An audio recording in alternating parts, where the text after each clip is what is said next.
va continuer fort les amis. J'espère que vous êtes prêts ce matin. Oui. On est prêts. Yes. Déjà bienvenue. Okay, bienvenue à tout le monde. J'espère que vous passez un bon culte. Pour les retardataires, c'est pas grave, on vous donne quand même. Dieu il fait grâce. Spécialement, on est super content d'accueillir Luis, qui est un disciple de l'église de Bâton Rouge. C'est ça, donc effectivement, on est un mouvement international, on est une église internationale. Effectivement, on a une église de disciples dans chaque état des États-Unis. Effectivement, il y en a une aux États-Unis. Et donc, Luis, il est venu ce matin. Il n'est pas venu seul, puisqu'il est venu avec sa famille. Il est venu avec son papa, avec sa maman et avec sa sœur. Et ils habitent Mons, c'est ça? Mons. Oh, ok, donc ils viennent de Mons, c'est un peu comme Mons. Voilà. Un E près, c'est la même chose. Donc bienvenue, on est super content de vous accueillir parmi nous. J'espère que vous allez vraiment être édifiés, inspirés par ce culte, tout simplement. Donc le titre de mon message, c'est toujours fidèle, toujours joyeux. Toujours fidèle, toujours joyeux. Je vais être honnête avec vous, les amis. Je vais prêcher un message que je ne vis pas toujours. Je ne suis pas toujours fidèle et je ne suis pas toujours joyeux. D'accord? Peut-être certains d'entre vous l'êtes, je ne sais pas. Oui. Oui? Okay. Non. Il y a des gens parfaits. C'est pas ce que je voulais dire. Il y a des gens parfaits ici, c'est bon, parfait. Mais en tout cas, c'est quelque chose vers lequel on doit tendre. Okay. Toujours fidèle. C'est une chose d'être toujours fidèle.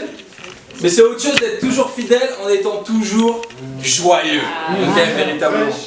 Pour être tout à fait honnête avec vous, j'en vois certains d'entre vous ce matin, vous êtes en train de servir, mais vous n'êtes pas joyeux. Vous êtes là, vous servez, mais pas joyeux. Okay. Et je dois dire quel exemple ça donne. Ok, t'as la première phase, t'es fidèle, t'es en train de servir, t'es arrivé à l'heure. C'est bien, fais-le avec le sourire. Fais-le avec joie en fait. Et j'ai bien aimé ce que Sidney l'a partagé en fait. C'est juste une grâce d'être dans le royaume.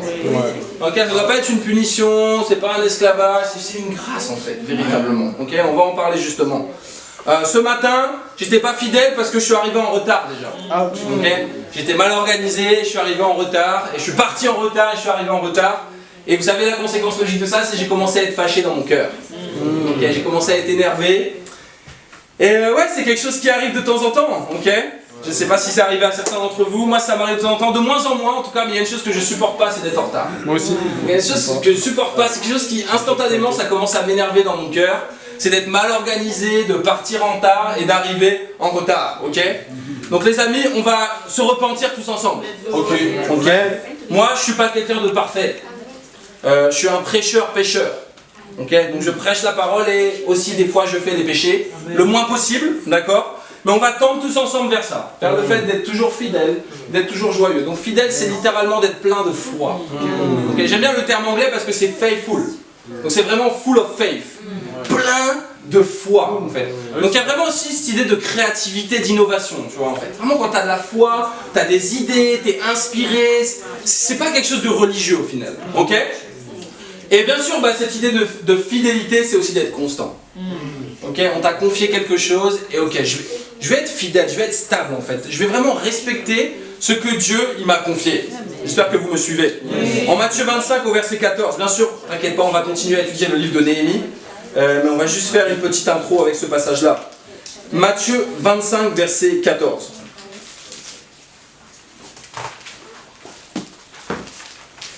C'est écrit: ce sera en effet pareil au cas d'un homme qui, partant pour un voyage, appela ses serviteurs et leur remit ses biens. Il donna 5 sacs d'argent à l'un, 2 à l'autre et 1 au troisième, à chacun selon sa capacité. Celui qui avait reçu les 5 sacs d'argent s'en alla travailler avec eux et gagna 5 autres sacs d'argent. De même, celui qui avait reçu les 2 sacs d'argent en gagna 2 autres.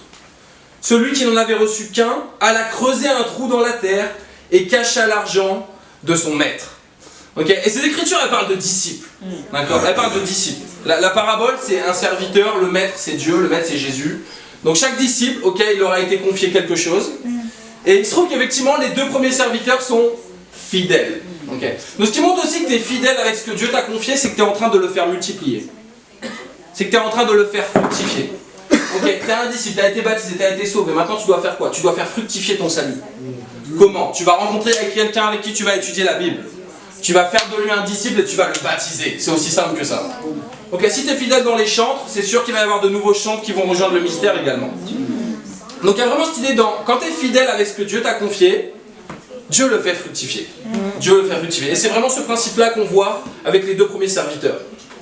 Et le verset 21 et 23 nous dit, son maître lui dit, c'est bien, bon et fidèle serviteur. Tu as été fidèle en peu de choses, je te confierai beaucoup. Viens partager la joie de ton maître. D'accord? Et il dit exactement la même chose au deuxième serviteur. Donc ce que j'aime ici, c'est que non seulement ces serviteurs, ils étaient fidèles, d'accord? Ils ont fait fructifier ce que Dieu leur a confié, mais en plus, ils l'étaient avec joie. Okay? Et je veux vraiment qu'on puisse avoir cet esprit-là dans l'église. D'accord? Chaque jour, okay, tous ensemble, avec joie et simplicité de cœur. Okay, vous connaissez le livre des Actes? Okay, ça vous dit quelque chose? Parfait, très bien. Ils étaient ensemble, chaque jour, tous ensemble, avec joie et simplicité de cœur. Hein? Et d'ailleurs, des fois, ton expression de visage, ça reflète ce qu'il y a sur ton cœur. Malheureusement, si tu fais une tête où tu es un peu fâché, où tu es un peu triste ou machin, bah, malheureusement, c'est ce qu'il y a dans ton cœur aussi. Okay? Donc la bonne nouvelle, c'est que tu peux être ouvert et tu peux changer. Okay? Dieu, il ne veut pas que tu mènes une vie d'esclavage. Il veut que tu mènes une vie où tu es libre. D'accord? Libre, c'est servir. Libre, c'est pas être servi. Libre, c'est servir. Quel paradoxe. Okay? Quel paradoxe. De dire que c'est servir, au final, c'est être libre, véritablement. C'est pourtant ce que l'Évangile nous enseigne. C'est quand tu sers Dieu et que tu sers les autres, que tu deviens véritablement libre. Mais à condition de le faire avec le bon état de cœur. Tu dois vraiment être joyeux d'avoir été sauvé, en fait. Première chose. Je pense que c'est quelque chose qu'on a tendance à banaliser. Jésus, il a dit en Luc chapitre 10, « Réjouissez-vous que vos noms sont inscrits dans le livre de vie. » Ok? Et il y a tellement de fausses églises aujourd'hui, tellement d'églises n'importe quoi, malheureusement, ils ne sont pas en train de prêcher le bon message du salut, ils ne sont pas en train de faire les disciples, et dire à plus forte raison, tu dois te réjouir. D'accord? De toi d'être dans le royaume aujourd'hui, d'être un disciple et d'être baptisé véritablement. Et si ce n'est pas encore ton cas, bah, c'est déjà une grâce que Dieu t'a fait d'être ici. Donc étudie la Bible, deviens un disciple et sois baptisé. Amen, Georgiana? Amen. Amen. Amen, Exaucé? Amen, Nico? Amen. Let's go. Génial. Parfait. Donc vraiment, ils ont fait fructifier ce que Dieu leur a confié. Okay? Mais on a le dernier serviteur. Okay, le dernier serviteur, on n'a pas trop envie d'en parler. Mais des fois, c'est nous. Soyons honnêtes, des fois, c'est nous. Et qu'est-ce qu'il fait le dernier serviteur? Dieu lui confie quelque chose, mais le problème, c'est qu'il est un serviteur égoïste. Il est un serviteur insécure, en fait. Ok, donc il prend ce que Dieu lui donne, il l'enterre, en fait. Et il fait rien avec, véritablement. Donc, effectivement, c'est un serviteur qui n'est pas fidèle, ça c'est évident. Mais c'est un serviteur qui n'est pas joyeux non plus. D'accord? On doit avoir ces deux standards-là, les amis. On doit être fidèle dans ce que Dieu nous a confié et on doit le faire avec joie. Quitte à être un disciple, et vous avez prévu d'être un disciple jusqu'à la fin de votre vie? Oui. Personnellement, moi oui, aussi. Ok, j'ai pas prévu de tomber de la foi demain. Moi non plus. Tant qu'à le faire, je veux le faire avec joie, les amis. Okay, je veux pas que ma vie de disciple ce soit une punition. Fais-le avec joie, en fait. Rappelle-toi toutes les fois, avant tu prenais la joie dans le péché. Okay, tu étais joyeux des choses mauvaises. Okay, tu étais joyeux d'être égoïste. Tu étais joyeux de faire le mal au final. Okay, mais c'est vraiment un changement de cœur maintenant que Dieu il attend de nous. C'est pas qu'une question d'action, c'est une question de cœur. Parce que des fois tu es le disciple avec les actions, mais ton cœur il est ailleurs. Yes. Okay, tu es en train de penser à autre chose. Ou tu es inquiet, ou tu es négatif. Non, Dieu veut changer ton cœur, pas seulement tes actions. Ton cœur. Et ça doit être une décision de ta part, véritablement. Donc le premier point, on va continuer à étudier le livre de Néhémie, d'accord? Premier point, c'est fidèle à ton poste. Tu dois être fidèle à ton poste. Yes, quel que soit ton poste, ok? Si Dieu te donne une responsabilité pendant le culte, sois fidèle, ok? Sois là. Tu peux pas être le type de disciple, oh on m'a confié un truc, oh au final je suis pas là, je peux pas venir. Non, sois fidèle, ok? Sois fidèle dans tes moments avec Dieu. Sois fidèle dans ta collecte. Quelles que soient les responsabilités que Dieu t'a confiées, sois fidèle à ton poste, véritablement. En Néhémie 7, verset 1, on va voir ce principe-là. Néhémie 7. Vous savez, malheureusement, la fidélité, c'est pas une vertu qui est très mise en avant aujourd'hui. C'est plus le contraire même. Okay, on est plus dans une époque où les gens ils promeuvent l'infidélité. Okay, l'infidélité à Dieu, mais également l'infidélité dans le mariage, l'infidélité partout. Et malheureusement, ça fait beaucoup de dégâts. Et on doit vraiment lutter pour être les hommes fidèles et les femmes fidèles. Avec Dieu, mais dans nos relations les uns avec les autres. En Néhémie 7, verset 1, c'est écrit. Une fois la muraille reconstruite et les battants des portes posés, on a établi dans leurs fonctions les portiers, les musiciens et les lévites. J'ai confié l'administration de Jérusalem à mon frère Anani et à Anania, le chef de la citadelle. C'était en effet un homme intègre, qui craignait Dieu plus que beaucoup d'autres. Je leur ai dit, ne faites pas ouvrir les portes de Jérusalem tant que le soleil n'aura pas fait sentir sa chaleur. Et faites fermer leurs battants en les bloquant alors que les gardes sont encore à leur poste. Instaurez des tours de garde pour les habitants de Jérusalem. Que l'un soit à son poste de guet, l'autre devant sa maison. La ville était étendue et grande, mais sa population n'était pas nombreuse et ses maisons pas encore reconstruites. Donc ici, qu'est-ce qu'on a? On voit que le travail est en train d'avancer. Les murailles sont reconstruites, d'accord? Les portes sont posées. Mais on voit qu'il y a encore plusieurs maisons qui ne sont pas encore construites. D'accord? Donc l'intérieur de la ville de Jérusalem n'est pas encore construit en fait, il est en partie détruit. Et on sait que Jérusalem, c'est une préfiguration de quoi? Le royaume. Exactement, c'est la préfiguration de la nouvelle Jérusalem. Donc c'est la préfiguration du royaume, et on le sait, le royaume c'est l'église sur la terre. Yes. Ok, véritablement. Donc c'est une préfiguration de l'église, au final. Et je me dis, vraiment, je vois l'église aujourd'hui, et je me dis, effectivement, on est en train d'avancer, on est en train de construire. Je me dis, mais il y a aussi plusieurs maisons qui ne sont pas construites. Ok, il y a plusieurs maisons qui doivent être construites. Déjà, on doit trouver une nouvelle maison de frères. Yes. Okay, donc, cette maison-là, on va la construire physiquement, mais on doit la construire spirituellement en la trouvant. D'accord? Parce qu'il commence à y avoir beaucoup de frères. Oui. Okay, beaucoup de gens qui veulent être baptisés, beaucoup de gens qui sont en train de changer, et il faut les frères qu'on trouve cette maison rapidement en fait, tout simplement. Donc maison à construire, spirituellement, d'accord?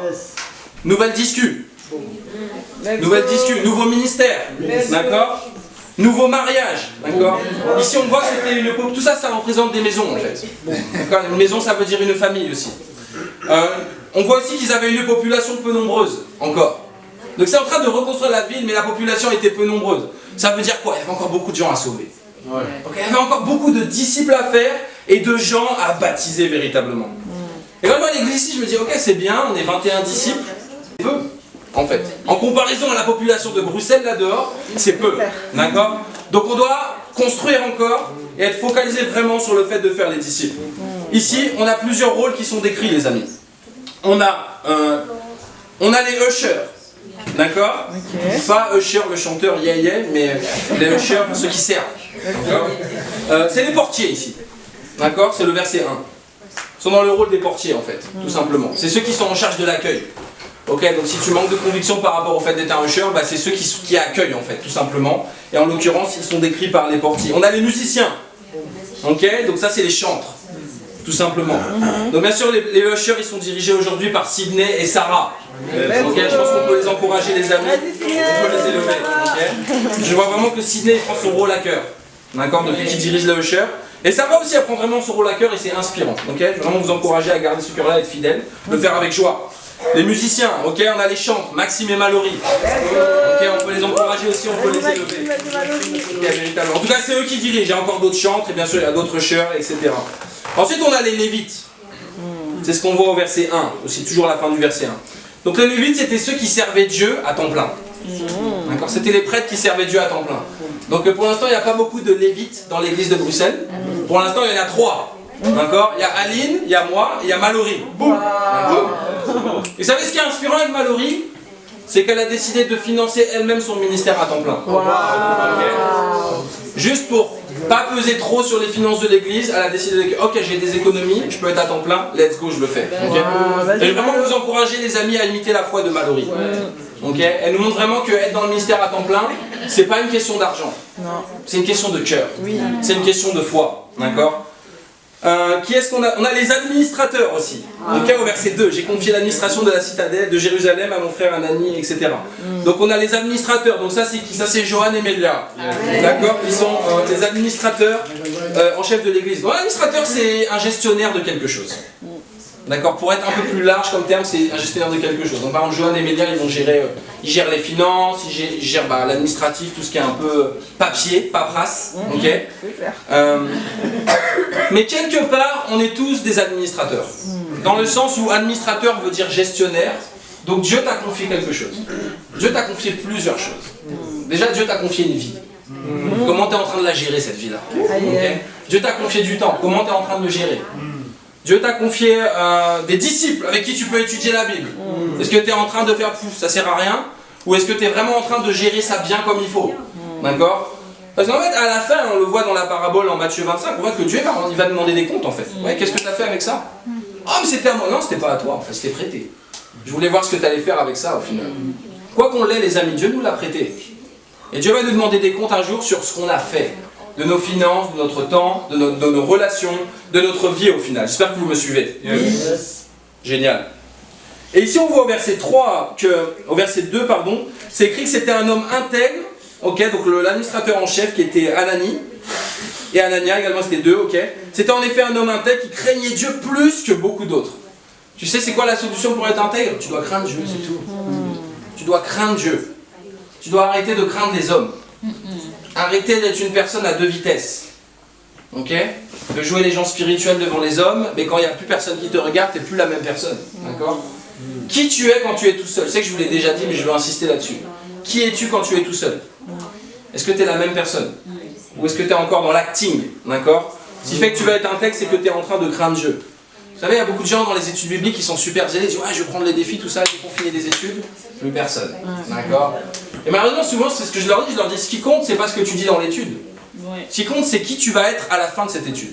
Tu vois, quand tu vas rentrer chez toi. Quand, entre guillemets, les disciples ne seront plus là, qu'est-ce que tu vas faire? Est-ce que tu vas être une personne intègre qui va tenir tes engagements?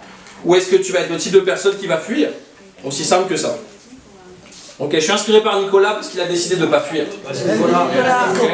Il a décidé de se battre dans sa relation avec Dieu. Il a fui pendant un moment, ok, mais il est de retour. Ok, pour nous jouer un bon tour, les amis.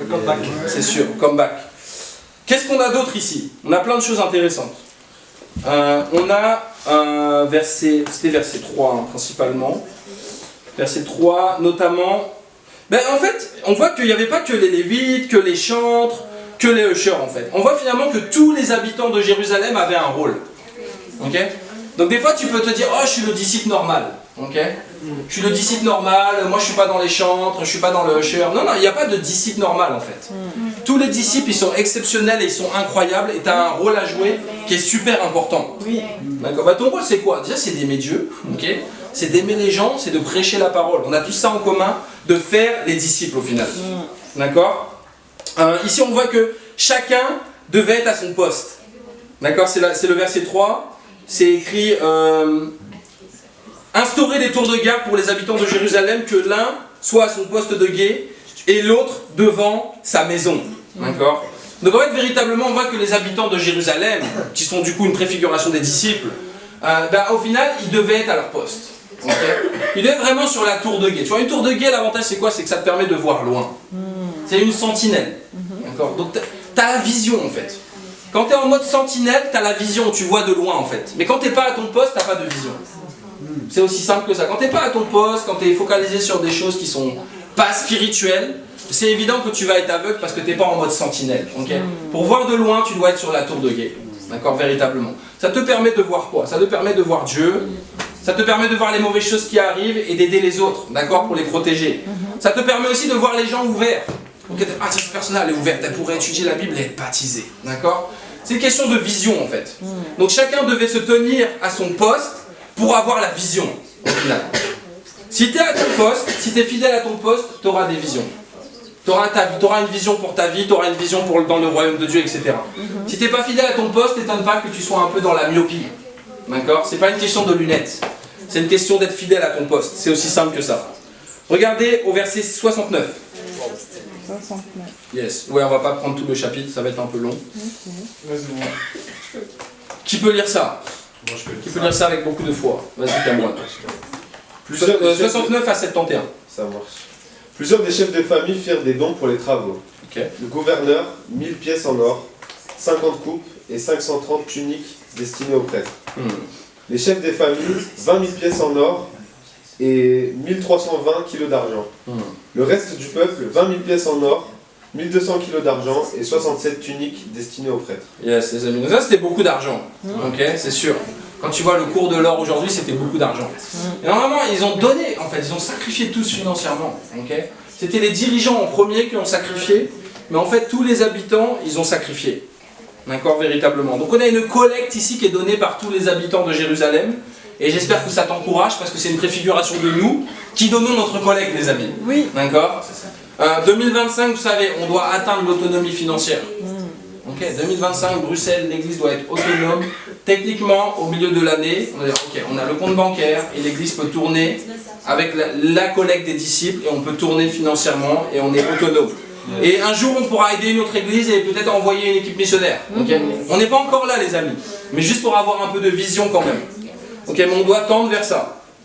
Et pour que la collecte soit, pour que l'église soit autonome financièrement, il faut que chaque disciple soit autonome financièrement. Okay, si tu n'es pas autonome financièrement, tu as toujours des problèmes d'argent, il faut toujours faire des bénévolences de 200 €, de 300 €, il y a un problème. Okay, chaque disciple doit être autonome financièrement afin de pouvoir contribuer à l'effort et de permettre à ce que l'église soit autonome financièrement. J'espère que vous me suivez. Yes. Okay, au mois de mai, on aura probablement une collecte spéciale. Okay. Donc, amen. Amen. Génial. Amen. On va tous sacrifier, les amis. Okay. On est tous là à sacrifier pour le royaume de Dieu. Et avant, moi, je dépensais mon argent dans n'importe quoi et ça servait à rien du tout. D'accord. Donc maintenant, je suis content de mettre mon argent dans le royaume de Dieu. Quand je vois des gens qui sont baptisés, okay. Quand je vois Mathis qui est baptisé, je me dis ça vaut le coup. Quand je vois Dorcas qui est baptisé, ça vaut le coup. Okay. Quand je vois Cameron qui est baptisé, ça vaut le coup. Je vois Jennifer, Sarah, Tom, tac, okay. Noah, bien sûr, Monse. Ok, ça commence à faire beaucoup. Ça, c'est grâce à quoi? C'est grâce à la collecte notamment. C'est pas que la collecte, mais c'est évident que sans la collecte, tout ça n'aurait pas pu arriver. D'accord? Et bien sûr, il y a encore d'autres baptêmes qui vont arriver, ça c'est évident. J'ai vraiment la foi, les amis. Le verset 72, qu'est-ce qu'il nous dit? Qui peut lire ça? Moi. Vas-y Maxime, lève-toi. Les prêtres. Néhémie 7, verset 72. Les prêtres et les lévites, les portiers, les musiciens, quelques membres du peuple et les serviteurs du temple, de même que tout Israël s'installèrent dans leurs villes respectives. Je l'ai 8. Verset 72. À l'aube du 7e mois, les Israélites étaient installés dans leur ville. Ok, donc qu'est-ce qu'ils ont fait là en fait? Ils se sont installés chez eux. Okay, installe-toi en fait. Okay, le royaume de Dieu c'est chez toi, on est une famille. Ok, installe-toi. Ok, sois libre. Arrête d'être insécure. Okay. Le royaume de Dieu c'est la famille que tu n'as jamais trouvée malheureusement par le passé. C'est la famille que j'ai jamais eue par le passé. En fait, en dehors du royaume de Dieu, j'ai rien. Ok. Et bien sûr, j'inclus ma femme et mon fils dans le royaume de Dieu parce qu'elle est une disciple, donc c'est génial. Il ne faut pas qu'elle se sente un peu genre non. Si tu es inclus dedans, ma femme, tu as la première place après Dieu.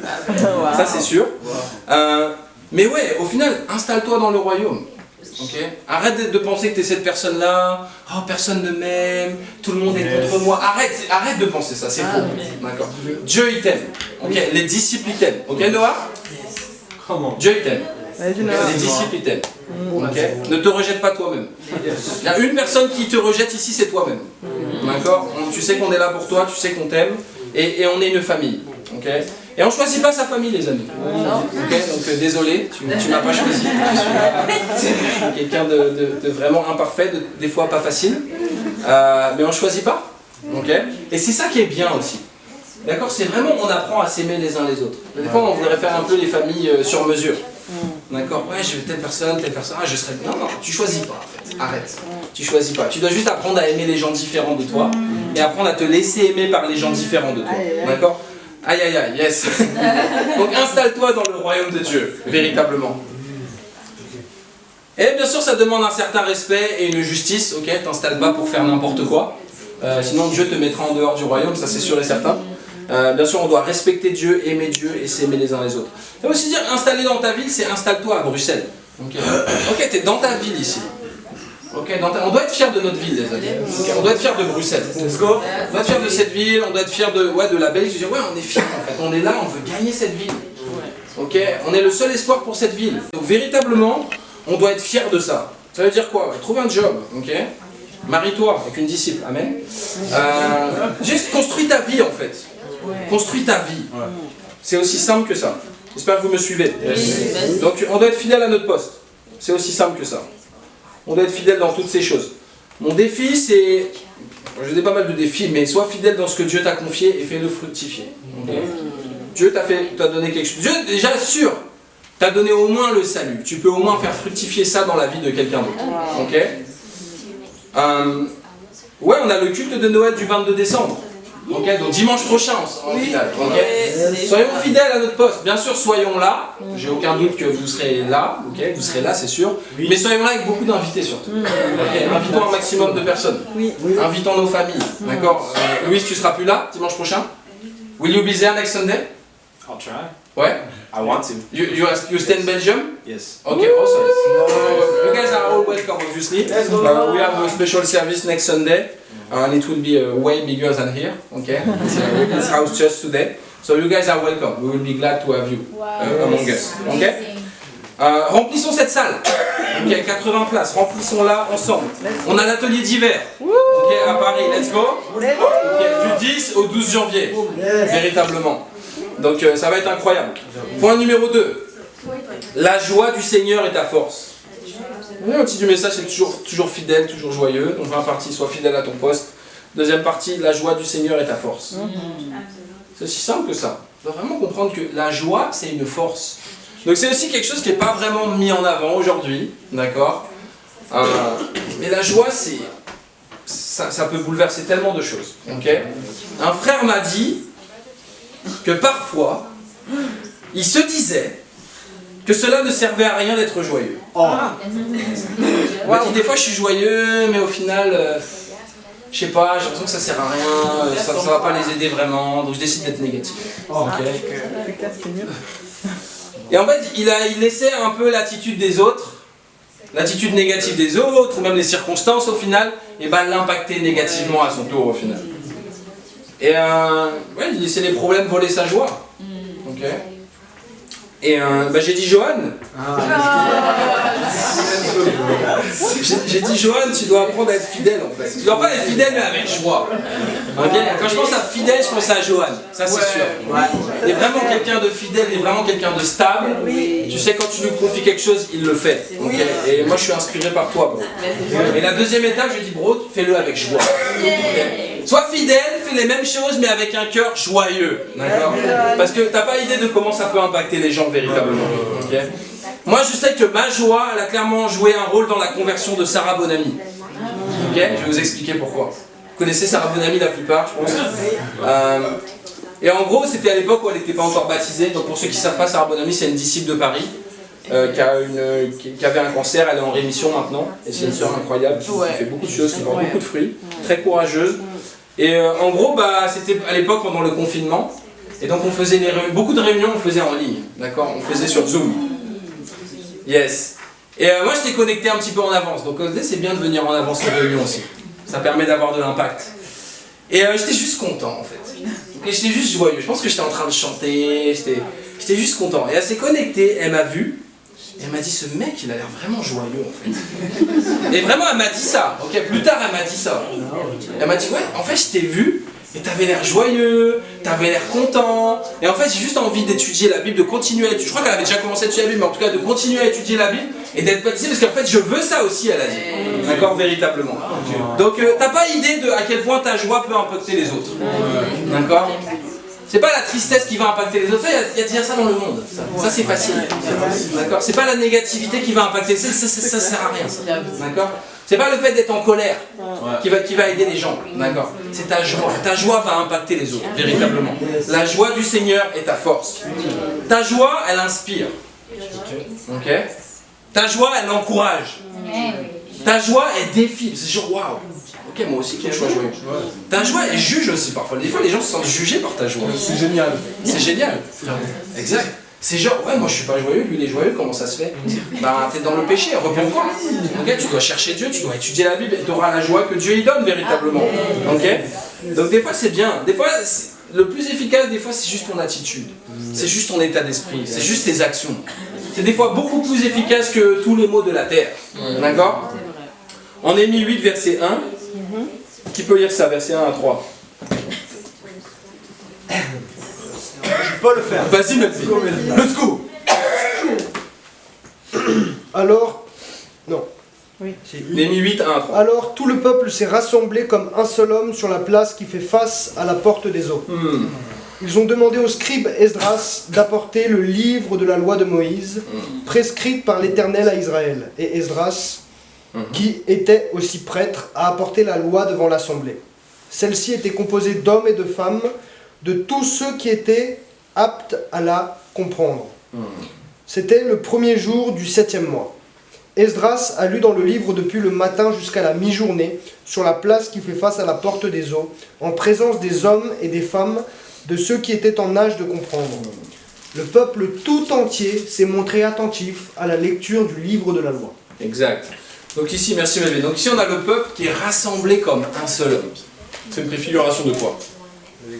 L'Église. Ok. Jésus, c'est un seul homme. D'accord. Donc l'Église, c'est véritablement, on doit être rassemblé comme un seul homme. Ok. On doit être unis. Ok. On doit arrêter de faire les divisions. Ce qui se passe quand il y a une division dans un corps humain, ça s'appelle un cancer. D'accord. C'est-à-dire qu'il y a certaines cellules qui deviennent mauvaises et elles commencent à détruire les autres cellules qui sont bonnes. D'accord. Donc on ne doit pas laisser de telles choses arriver dans le corps de Christ. Bien sûr, on a tous nos personnalités, on a tous les rôles différents, on a tous les organes différents, on a des talents, c'est incroyable, il faut garder ça, il faut préserver ça, et je veux vraiment encourager ça dans l'église, d'accord? Mais je vais vous parler d'unité, parce qu'au final, si on a tous les talents, on a les personnalités et tout ça, et qu'on va tous dans une direction différente, bah ça donne rien du tout, au final. Ça donne ce qui se passe dans le monde, ok? Si tu veux voir un exemple, tu vois dans le monde, au final, ok? Donc le monde doit être rassemblé comme un seul homme, d'accord? Comme un seul corps, l'église. L'union fait la force, la devise de la Belgique, yes? Oui. Ok, vivons-le encore à un nouveau niveau les amis. Ici on voit qu'ils sont en train de lire les Écritures. Ok, peut-être des fois tu peux avoir l'impression que mon prêche il dure longtemps. Mais ici ils ont lu, au verset 3, ils ont lu les Écritures du matin jusqu'à la mi-journée. D'accord? Donc c'était pas un prêche de 45 minutes, c'était un prêche de, je sais pas, peut-être 6 heures. Ok, au moins 6 heures, peut-être probablement plus même. D'accord? Et ils étaient zélés en fait. Vous allez voir qu'ils avaient un cœur vraiment qui était touché. Donc ils sont en train d'enseigner les Écritures, ils sont en train de revenir aux Écritures. D'accord? Ils sont en train de retrouver des convictions bibliques, au final. Aujourd'hui, malheureusement, je vois que dans le christianisme, la plupart des gens qui se disent chrétiens, ils n'ont pas les convictions bibliques. Ils ne savent même pas ce que c'est aimer Dieu. Ils ne savent même pas ce que c'est. En fait, c'est juste maintenant, le christianisme, c'est devenu une espèce de tradition, une espèce de truc un peu émotionnel comme ça. Ah, j'ai la foi en Jésus, c'est bon, ça suffit. Non, c'est pas du tout ce que dit la Bible en fait. Donc il est temps de revenir aux Écritures véritablement et d'avoir les vraies convictions bibliques. Parce qu'aujourd'hui, malheureusement, il y a beaucoup de faux chrétiens. Ok, et laisse-moi te dire que j'ai fait partie de cela. Ok, pendant 5 ans, j'étais un faux chrétien. Ok, j'étais un chrétien, je pensais être sauvé, je pensais être dans la vérité. J'étais juste un chrétien fait tout seul. Déjà, explique-moi comment tu peux être un disciple fait tout seul. Ça n'existe pas. Ok, t'as besoin forcément d'un disciple qui va faire de toi un disciple à un moment. Ok, donc tu peux pas te convertir entre guillemets tout seul. C'est une démarche personnelle, mais c'est pas une démarche solitaire. D'accord, vous me suivez? Ici, on voit qu'ils sont en train d'étudier les Écritures à nouveau devant la porte des eaux. Et bien sûr, la porte des eaux, c'est une préfiguration du baptême. D'accord? Puisque la porte des eaux, la porte d'entrée du royaume de Dieu, c'est d'être d'eau et d'esprit. C'est au moment du baptême qu'on rentre dans le royaume. D'accord? Mais c'est pas qu'une question d'être dans l'eau, c'est une question d'avoir les bonnes convictions bibliques. D'accord? Et ici, c'est vraiment ce qu'ils sont en train de faire. Ils sont en train d'étudier la Bible ensemble devant la porte des eaux. Donc le chemin logique après, c'est la porte des eaux, c'est le baptême. Okay? Malheureusement, beaucoup de gens, ils ont été baptisés, mais sans les bonnes convictions bibliques. Okay? Donc tout ce que tu as fait, c'est que tu as pris un bain. Okay? Tu as juste pris un bain, tu t'es un peu touché comme ça, tu vois ce qui est cool. Voilà. Tu étais peut-être un peu plus propre physiquement, mais spirituellement, c'est toujours la même chose, malheureusement. Parce que c'est la foi dans la parole de Dieu et l'obéissance à la parole de Dieu qui donne toute la puissance au baptême, au final. Regardez au verset 4, on va lire 4 à 8. Qui peut lire ça? Moi je peux lire ça. Allez, vas-y, Cameron, let's go. Verset 4. Yes, 4. Le scribe Esdras se tenait debout sur une estrade en bois, fabriquée pour l'occasion. À côté de lui, à sa droite, se tenaient Matitia, Sema, Anaja, Uri, Ilkija et Maasea. Ouais, excuse-moi, en fait ça va être trop long, je pense, si je te fais lire tout ça. Bah, dis juste le verset 8. Ok. Ce sera suffisant. Ils lisaient distinctement dans le livre de la loi de Dieu, et ils s'en donnaient le sens pour faire comprendre ce qu'ils avaient lu. Exact. Ok. Donc on voit ici que les Lévites, les prêtres, etc., ils étaient en train d'enseigner les Écritures au peuple. Ok. Donc toi qui es un disciple, tu dois connaître les principes fondamentaux. Okay. Tu dois être capable de diriger les études des principes fondamentaux. D'accord. Chercher Dieu, parole de Dieu, disciple, royaume. Comment tu dois faire? Trouve des études et dirige les études. Comment vous croyez que j'ai fait? J'ai fait ça. C'est tout. Il n'y a pas de formule magique en fait. C'est, tu vas partager ta foi, ok, tu fais du suivi, tu as des études bibliques, et je vais diriger cette étude-là, c'est tout, et tu prêches la parole. Ok, petit à petit, tu maîtrises et tu es plus libre, d'accord? Ça te permet de toucher plus le cœur des gens, d'accord? Parce que si dans les études, tu es trop dans tes notes, tu es en train de regarder les notes des principes fondamentaux, bah au bout d'un moment, en fait, tu n'es pas focalisé sur le cœur des gens parce que tu es focalisé sur le fait de prêcher les notes, d'accord? Mais quand tu connais les PF, quand les PF sont dans ton cœur, quand tu connais bien les Écritures, bah, tu peux plus se focaliser sur le cœur des gens. D'accord? Mais tu dois passer obligatoirement par cette étape-là, de maîtriser les PF, d'être capable de diriger les études bibliques. D'accord? C'est pas qu'une question d'un évangéliste, c'est une question d'être un disciple. Un disciple et un prophète. Un disciple prêche la parole. D'accord? On va prendre verset 9, c'est écrit. Le gouverneur Néhémie, le prêtre, et scribe Esdras et les Lévites qui donnaient des explications ont dit à l'ensemble du peuple: ce jour est un jour saint pour l'Éternel votre Dieu. Ne prenez pas le deuil et ne pleurez pas. En effet, le peuple tout entier pleurait à l'écoute des paroles de la loi.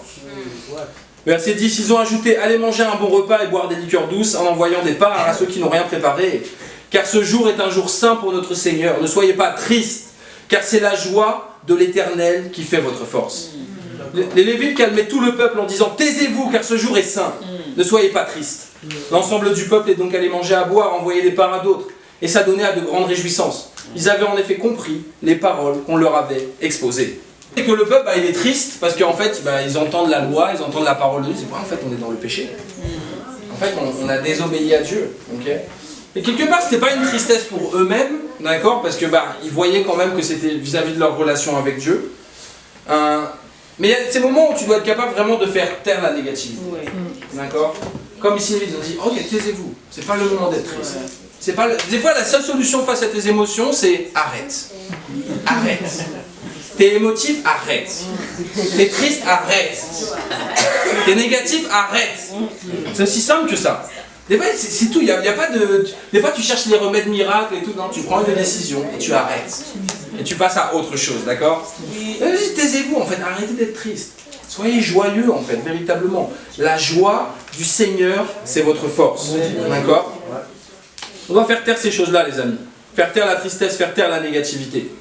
Véritablement. Et des fois aussi, on est triste juste pour nous-mêmes. D'accord? On est en train de pleurer dans notre chambre. Arrête, en fait. Tu es juste en train de penser à toi-même. Ça n'a rien de spirituel du tout ce que tu es en train de faire. D'accord? Il y a la tristesse du monde et la tristesse selon Dieu. Donc, tristesse du monde, tu vois ton péché, mais tu n'es pas en train de changer, en fait. Donc, tu es dans une espèce d'état émotionnel comme ça qui te tient et tu n'es pas en train de changer. Un bon exemple de tristesse du monde, Judas. Okay. Judas, tristesse du monde. Il a eu les remords, il a péché, ensuite il s'est tué. D'accord? Tristesse selon Dieu. Ok, Pierre. Il a été triste un moment et ensuite il s'est repenti, véritablement. Donc, c'est pas parce que tu es en train de te flageller que ça plaît à Dieu, en fait. C'est même le contraire. D'accord? C'est pas parce que tu es en train de te plaindre ou de te lamenter que ça va changer quelque chose à ta condition. D'accord? Ce qui va changer ta condition, c'est quand tu prends une décision de changer avec foi. De dire: ok, on passe à autre chose et je vais changer mes actions et je vais changer mon cœur. C'est aussi simple que ça. Dieu ne va pas le faire à ta place. Tu dois le faire, c'est ta décision de le faire. Dieu va t'aider, mais Dieu ne peut pas le faire à ta place. Regardez au verset 13. C'est écrit: le deuxième jour, les chefs de famille de tout le peuple, ainsi que les prêtres et les lévites, se sont rassemblés auprès du scribe Esdras pour qu'il leur indique le sens des paroles de la loi. Ils ont trouvé écrit dans la loi que l'Éternel avait prescrite par l'intermédiaire de Moïse que les Israélites devaient habiter sous des tentes pendant la fête du 7e mois, et faire entendre un message dans toutes les villes, tout comme à Jérusalem, pour ordonner: allez chercher à la montagne des branches d'oliviers sauvages, de myrtes, de palmiers et d'arbres touffus pour faire des cabanes conformément à ce qui est écrit. Alors le peuple est allé chercher des branches, et ils se sont fait des cabanes sur le toit de leur maison, dans leur cour, dans les parvis de la maison de Dieu, sur la place de la porte des eaux et sur la place de la porte d'Éphraïm. Toute l'assemblée des Juifs revenus de déportation a fait des cabanes. Et ils y ont habité depuis l'époque de Josué, fils de Nun. Jusqu'à ce jour-là, les Israélites n'avaient jamais célébré une pareille fête, et il y eut de très grandes réjouissances. On a lu dans le livre de la loi de Dieu chaque jour, depuis le premier jusqu'au dernier. On a fait la fête pendant 7 jours, et le 8e, il y eut une assemblée solennelle, conformément à la règle. D'accord? Donc ici, on a la fête des tentes. Donc la fête des tentes, c'était quoi? En fait, ils se retrouvaient, ils dormaient pas chez eux, en fait. Ok? En fait, ils allaient récolter des branches, des feuilles et tout, et ils disaient: ok, on va faire une tente, et on va dormir là-dedans. C'est comme si demain, nous on dit: ok, ce soir, les amis, on ne dort pas chez nous. Ok, on va dormir dans les rues, et on va on va faire une cabane, et on va dormir dedans. Ok? C'est littéralement ce qu'ils ont fait. Ok, t'inquiète pas, c'était dans l'ancienne alliance, donc t'as plus besoin de faire ça. Mais c'est une préfiguration de pas mal de choses. D'accord? La fête des tentes, c'était quand ils sont sortis d'Égypte, les Hébreux. Ils ont habité pendant 40 ans dans le désert. D'accord? Et pendant 40 ans, ils ont habité dans des quoi? Dans des tentes. D'accord? Donc c'était un souvenir en fait. C'était pour se souvenir de tout ce que Dieu il avait fait pour eux et pour leurs ancêtres par le passé, véritablement. Ok? Mais comment ça s'est traduit? Ça s'est traduit par une fête. Ça s'est traduit par une fête. Et ça, tu dois comprendre. Le royaume de Dieu, c'est une fête. Ok? Le royaume de Dieu, c'est pas un truc... Dieu, il n'est pas en train de t'accuser ou en montrant ton passé pour te dire « Regarde comme tu as mal fait par le passé. Regarde toutes les erreurs que tu as faites. » Non, c'est juste « Regarde la grâce que je t'ai accordée. Regarde comme je t'aime. Regarde la nouvelle vie que je t'ai offert, en fait, véritablement. » Donc c'est une question de cœur, c'est une question d'état d'esprit. D'accord? Mais le royaume de Dieu, c'est une fête. D'accord? C'est une fête pure. Ok? C'est une fête spirituelle. Il n'y a pas de drogue. Okay, il n'y a pas d'alcool, il n'y a pas d'immoralité sexuelle, mais c'est une fête. Okay. Et moi, les amis, je me suis jamais autant amusé que depuis que je suis dans le royaume de Dieu. Véritablement. C'est là où j'ai passé mes meilleures soirées, mes meilleures amitiés, mes meilleurs moments. C'est là où j'ai le plus voyagé. D'accord? C'est le mieux, en fait, véritablement. Tu dois vraiment voir ça. Parce qu'aujourd'hui, malheureusement, ce qui est montré dans le christianisme, c'est une espèce de truc religieux où les gens sont morts, en fait. Les gens sont fatigués. C'est pas une fête. C'est pas une fête, c'est sûr, parce qu'ils ne sont pas dans le royaume de Dieu. D'accord? Mais toi qui fais partie du royaume, ok, on doit avoir ce cœur-là en fait. Tu es en train de servir Dieu. Sers avec joie. Sers en fête. Réveille-toi chaque matin. Ok, ça va être le 25 décembre Noël. Mais en vérité, Noël c'est chaque jour. Prends une décision, c'est tout. T'as des cadeaux. Chaque jour, Dieu il te donne des cadeaux incroyables. Ok, j'ouvre mes yeux le matin. J'ai du temps libre, je suis jeune, je suis en bonne santé, j'ai une femme incroyable, je vois mon petit garçon. Je dis, waouh, je dis Dieu, il m'a comblé en fait. J'ai tellement de cadeaux. Okay, c'est mieux que la dernière console, le dernier truc. Okay. Vous savez, les enfants, on avait des cadeaux, oh, ça c'est trop bien. Mais au bout d'une journée, on avait déjà laissé tomber. Okay. On était déjà passé à autre chose. D'accord? Donc Dieu nous donne les vrais cadeaux et les cadeaux qui durent. D'accord? Mais est-ce que tu as un cœur qui est capable de voir ça aujourd'hui? Est-ce que tu as un cœur qui est capable de voir ça véritablement? La tente aujourd'hui, ça représente le corps humain, d'accord? C'est ce que nous dit 2 Corinthiens 5, 1 à 4. Ok, donc maintenant on n'a plus besoin d'être dans une tente, on va dire en toile. La tente, c'est notre corps, d'accord? C'est ce qui nous permet de vivre ici sur cette terre. Ça nous montre aussi que, ouais, le temps il passe vite ici, d'accord? On est dans une tente ici. C'est pas notre destination éternelle ici, au cas où peut-être tu avais oublié ça. Peut-être des fois on oublie un petit peu ça. Donc ça veut dire aussi, bah, déjà bien sûr qu'on doit aimer Dieu, s'investir dans cette vie de disciple, mais aussi profiter des moments. Ok? Parce que on n'aura pas tous les moments de la terre. Ok, au paradis, oui, c'est bon, on a tous les moments. Mais ici, ben, les moments qu'on a les uns avec les autres, ils sont précieux. D'accord? Les moments que vous allez passer avec vos familles physiques à Noël, ils sont précieux. D'accord? Profitez de ces moments-là. D'accord? Soyez dans le moment, vivez le moment, s'il vous plaît. Ok, vivons ce moment ensemble. Quand on est ensemble, donnons 100% au final. Soyons unis. Et bien ça c'est une image de Jésus parce que Dieu il a habité parmi nous également dans une tente avec Jésus-Christ, d'accord? Parce que Jésus il a revêti un corps. Donc tout ça, ça doit être un sujet de joie pour nous les amis, véritablement. Donc mon défi c'est simple, apprends à être joyeux dans ce que tu fais. C'est pas qu'une question de faire les actions justes, d'accord? C'est une question d'avoir le cœur juste. C'est pas qu'une question d'avoir les bonnes actions. Des fois on est trop focalisé sur les actions et on n'a pas le cœur. Tu dois apprendre à être joyeux dans ce que tu fais. C'est une question de décision. Tu prends quoi la décision? D'être joyeux. Aussi simple que ça. Tu prends la décision de changer tes pensées. Parce que la joie, c'est aussi tu changes ta perspective des choses. D'accord? En Jacques chapitre 1, c'est écrit de considérer comme un sujet de joie les diverses épreuves auxquelles tu es exposé. Donc c'est un état d'esprit. Ça va Mallory, tu arrives à suivre? Je sais que je vais vite. Tu dois considérer, c'est-à-dire en fait ton état d'esprit doit considérer, ok, non en fait c'est bien ce qui m'arrive, en fait c'est positif, en fait c'est un sujet de joie, d'accord, véritablement. Donc les amis, je veux vraiment qu'on puisse tendre vers ça pour cette année 2025. Déjà on va finir 2024 fort, ça c'est sûr, ok, on va pas finir 2024 en tirant la langue. Attends, un petit peu fatigué, attends, machin, les disciples faibles, les disciples émotifs, non, on va finir 2024 fort, d'accord. Et on va commencer 2025 fort également. Okay, on va tendre vers ça, sur le fait d'être toujours fidèle et d'être toujours joyeux. Et à Dieu soit toute la gloire. Amen.